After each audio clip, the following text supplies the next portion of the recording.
I'm Carlton Sykes, and I work at Virginia State University. My position is as a professional tutor primarily, but I do have the opportunity on occasion to teach first year courses, Comp 1 and Comp 2. And I think one of the most interesting things I encounter in the tutorial sessions that I conduct are the students' struggle with organization. Many times students come in with no idea of how to prepare a particular assignment, for example, an argument essay. And the first thing I like to work with is the thesis statement, exactly what it is I ask the student, are you trying to get across to the audience? Can you articulate that for me? And we will work to create a thesis statement for the particular assignment. And from there, I set up what more or less an outline, but I also like to draw it on a sheet of paper. I'll draw a square, and at the beginning I'll indicate that introductory material goes there. And then for the purposes of teaching, the thesis statement is at the end of that section, although of course the thesis statement can go anywhere in the introductory section. And then I point out how you take the main points from your thesis statement to organize the rest of the paper. Follow it up with a conclusion. If there's an argument essay, again, for example, there might be a counter argument section, or perhaps the particular essay needs more clarification in terms of definition of a term or concept. We'll find a place to put that in the essay as well.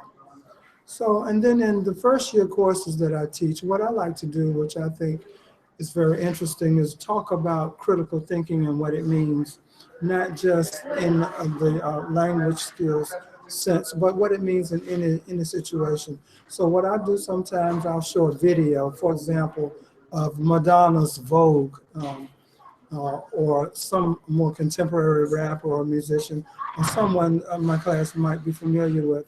And we'll analyze their work. For example, in the case of Vogue, I'll play the video, and we'll listen to it. And what we're looking for, they have a sheet that I've given them. We're looking for what it is that makes this particular video, quote unquote, good or quote unquote effective. And students will come up with things like the musical arrangement, the wardrobe, the dance steps, the lyrics or what have you. And from that, when we're done with that, we'll talk about how these same things, maybe not the exact same things, but what it is in writing that makes an essay good or makes a piece of writing good. So we transfer a skill from what they can easily understand to something that might be more challenging, that is the writing activity. Mm-hmm. What do you do when you do that translation to help them dig into what it means to say something's good? So like, this is good, or I like it, or it's interesting. What do you do to help them understand how to deepen that into what's practically happening in this particular piece, like with their writing? Because I feel like a lot of times when you ask students questions like that or have them pick that out, they'll give you kind of vague things like, it just sounds good. And how do you get them to be specific? Well, we began basically by defining some things that are characteristic of good writing. In other words, characterization, maybe symbolism, other figurative language indicators. Structure, is the story good? Those are the types, just the very basics. Mm-hmm. And I liked when you were talking about what you do with tutoring and talking about a visual, giving them a visual to sort of see how you put together a thesis or an argument.